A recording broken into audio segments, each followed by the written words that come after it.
kira-kira formasi apa yang tepat. Yang jelas ketika pertandingan terakhir dengan menggunakan formasi 1-3-4-2-1 ini bermain cukup bagus. Iya, untuk pertandingan nanti malam sudah dipastikan Martin Paes tidak bisa karena akumulasi kartu, Ya. tetapi menurut saya penggantinya juga pemain-pemain yang sudah berpengalaman. Hanya saja memang di dalam satu pertandingan kan tidak bisa memasang dua-duanya penjaga gawang, hanya satu penjaga gawang. Tetapi menurut saya penjaga gawang yang dipanggil saat ini termasuk Hernando juga menurut saya pemain-pemain yang berkualitas. Jadi menurut saya siapapun yang diturunkan, pemain-pemain ini sudah memiliki jam terbang yang tinggi, memiliki jam terbang yang sudah tidak bisa kita ragukan lagi. Jadi kembali lagi, kalau Neves itu di mana-mana setiap pemain ada, tetapi bagaimana pemain-pemain tersebut bisa mengendalikan Neves itu menjadi satu kepercayaan diri yang cukup bagus. Seperti itu, Bung Abah. Oke, Mas Aji, kita tahan sebentar karena sudah bergabung bersama kita pengamat sepak bola Anton Sanjoyo. Selamat pagi, Mas Anton. Selamat pagi Mas Aji. Dengan Mario di studio ya. Mas Anton, bagaimana Anda melihat, ini kita langsung saja, karena tadi saya sudah ngobrol banyak dengan Mas Aji. Mas Anton, bagaimana Anda melihat malam hari ini siapa yang akan jadi starter analisis Anda? Ya, kalau saya lihat sih, karena sejumlah pemain kan nggak bisa tampil, Verdong nggak bisa tampil. Saya nggak tahu Dix apa sudah pulih cedera atau belum. Kalau Kevin Dix sudah pulih, saya rasa dia akan menempati posisi back sayap kanan atau gelandang kanan. Karena dugaan saya memang formasinya adalah tiga di belakang. Tiga di belakang itu Hübner, Jai sama Rizky Ridho di belakang. Ada kiper Emil Audero yang saya rasa ya kalau dari sisi pengalaman dan physical presence-nya kan juga sangat mumpuni ya. Jadi lawan mungkin juga akan keder duluan kalau lihat Emil karena dia kan memang tinggi besar, mana ganteng lagi gitu kan.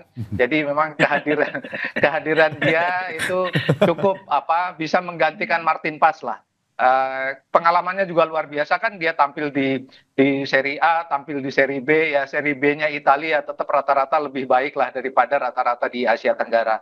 Di tengah saya rasa pilihan tidak mungkin tidak adalah Joy Pelupesi karena dia merupakan missing link yang hilang selama ini sebelum kedatangan dia. Indonesia kan tidak punya gelandang bertahan yang betul-betul mumpuni dan visioner, dan ini ada pada Joy Pelupesi.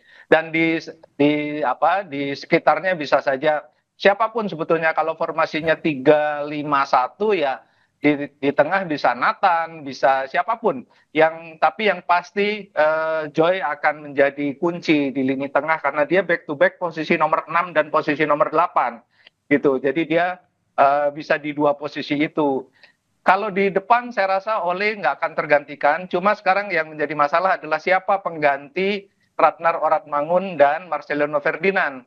Karena menurut saya yang ada sekarang di posnya pemain di belakang Ole itu ada beberapa. Ada Stefano Lillipali, ada Egy yang penampilannya juga bagus di Liga 1, ada Sayuri yang juga bagus, ada bahkan ada Beckham Putra yang penampilannya di Liga 1 pun sebetulnya tidak mengecewakan. Jadi dia layak dicoba lah. Jadi sebetulnya timnya Patrick Kluivert ini saya bilang cukup mewah ya. Dari belakang, kiper, belakang, tengah, depan ini cukup mewah sekarang. Bahkan di lapisan keduanya pun yang di bench saya kira komposisinya cukup mewah juga. Jadi rasanya sih tidak ada kata kalah ya melawan Cina pada pertandingan malam ini. Oke, dengan melihat formasi 3-5-1, Bung Joy, apakah Anda melihat bahwa ini Patrick Kluivert terlalu berani misalkan dengan memainkan hanya 3 back, dalam arti bahwa kita ini pertandingan krusial, ataukah Anda melihat bahwa malam ini ya sudah dengan faktor ada keberuntungan kita main di kandang, kita jual beli serangan aja malam ini? Enggak, bukan soal terlalu berani atau tidak. 3-5-1 itu formasi baku yang banyak juga dipakai oleh tim-tim besar sekarang. Memang kalau di Belanda kebanyakan 4-3-3. Tapi 3-5-1 itu kan sebetulnya 3 center back itu coverage-nya itu ada di kanan dan kiri.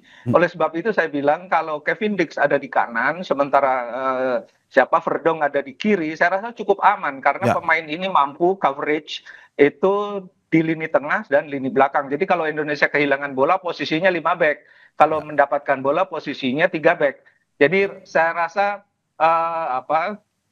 intuisi bermain dengan 3 back itu sudah didapatkan, kan sering juga Sintayong memainkan 3 back. Jadi harusnya sih nggak jadi masalah. Apalagi kalau komunikasi antara Jai dengan Emil sudah sangat bagus. Kalau Jai dengan Rizky kan udah oke banget. Hubner masih kadang-kadang ada sedikit miss, tapi saya rasa dengan beberapa hari mereka sudah berkumpul lama juga, sudah bermain lama, nggak ada masalah lah dengan tiga back, karena formasi 3-5-1 itu formasi yang sangat ofensif, tetapi memang butuh intensitas yang sangat tinggi, dan yang paling menentukan adalah posisi dua back sayap itu. Oke, Mas, sorry, saya sedikit koreksi, 3-5-1 atau 3-6-1? 3-6-1. 3-6-1 ya. Oke, siap. Oke.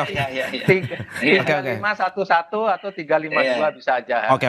Mas, pokoknya 3-5 di tengahnya, di depannya bisa berapa pun. Oke, dengan menumpuk pemain di tengah, apakah memang nantinya seperti yang Anda jelaskan tadi, Patrick Kluivert akan lebih mengarahkan permainan di bola tengah, penguasaan di bola tengah, atau seperti apa? Sehingga mungkin saja oleh Romani di depan bisa lebih terbantu untuk ya suplai bola dengan ditinggal oleh si Marcelino Ferdinand dan juga Ragnar. Ya, kalau 3-5-2 itu bukan 3-5-1 ya. Kalau 3-5-2 atau 3-5-1-1 itu sebetulnya memang inti kekuatannya ada di lini tengah. Jadi kalau kita lihat ketika Indonesia pakai 4-3-3 sekalipun, sebetulnya lini tengah Indonesia ini salah satu yang terbaik di grup C, ya. Intercept mereka sangat bagus, mereka juga dinamis sekali di lini tengah. Transisinya juga bagus dari lini tengah. Oleh sebab itu saya selalu bilang kehadiran Joy Pelupesi ini merupakan missing link, karena dia adalah pemain yang betul-betul punya visi bertahan yang sangat bagus. Jadi memang inti kekuatan Indonesia itu ada di lini tengah, sepanjang pemain-pemain yang ada di sana, terutama kalau saya bilang Nathan atau siapapun yang ada di sana mau melakukan intercept cepat ya, ketika pemain lawan mendapatkan bola di sekitar lini tengah, mereka berani tackling yang clean ya, berani tackling, berani berebut bola, berani berkelahi lah kira-kira di lini tengah, supaya mereka tidak bisa berkembang, berhenti saja di lini tengah lawan itu. Dan ini yang paling bisa melakukannya adalah pemain-pemain yang ada di lini tengah, karena memang perimeter mereka ada di sana. Jadi memang inti kekuatan Indonesia ada di lini tengah. Kalau lini belakang sudah cukup kuat, apalagi kalau Emil dengan dalam debutnya sangat meyakinkan ya, saya rasa sih Indonesia sulit ditembus dari lini tengah dan belakang. Oke, saya ke Mas Aji. Mas Aji, bagaimana Anda melihat dengan formasi yang disampaikan oleh Bung Joy tadi? Apakah memang dengan analisa Anda, dengan struktur pemain, dengan pemain yang ya cukup dilatih oleh Patrick Kluivert ini bisa pada akhirnya memenangkanlah pertandingan malam ini? Ya, oke. Memang apa yang dikatakan oleh Bung Sanjoyo tadi sangat tepat, bahwa pemain-pemain ini adalah pemain-pemain mewah. Hampir antara pemain starting line up sama pemain yang ada di bench itu perbedaannya sangat tipis sekali. Artinya siapapun yang dipasang tentunya memiliki kualitas yang hampir sama. Kembali lagi kalau kita menyampaikan mengatakan bilang masalah formasi, di pertandingan terakhir tim ini menggunakan 1-3-4-2-1 ya. Ada pemain sayap itu kadang-kadang sering masuk ke tengah, main di bawah striker dengan harapan kedua bek kanan kiri bisa naik membantu serangan. Karena itu memang bek kiri dan bek kanan ketika menggunakan formasi 3 pemain di belakang ini diminta untuk aktif. Baik overlapping, baik menyerang maupun bertahan gitu, karena memang sudah menggunakan 3 pemain di belakang, di mana ketika menyerang bisa menggunakan 3-4-3, ketika bertahan yang jelas pasti menggunakan formasi 5 pemain belakang, 3 stopper dan 2 bek kiri dan bek kanan, menjadi 1-5-4-1 seperti itu. Oke. Jadi menurut saya untuk pertandingan nanti malam, apapun formasinya tentunya sudah menjadi pemikiran dari head coach, kira-kira formasi apa yang tepat. Yang jelas ketika pertandingan terakhir dengan menggunakan formasi 1-3-4-2-1 ini bermain cukup bagus. Oke, sebagai mantan pemain timnas, bermain di kandang menurut Anda selalu bisa menguntungkan ketimbang main di tandang atau gimana?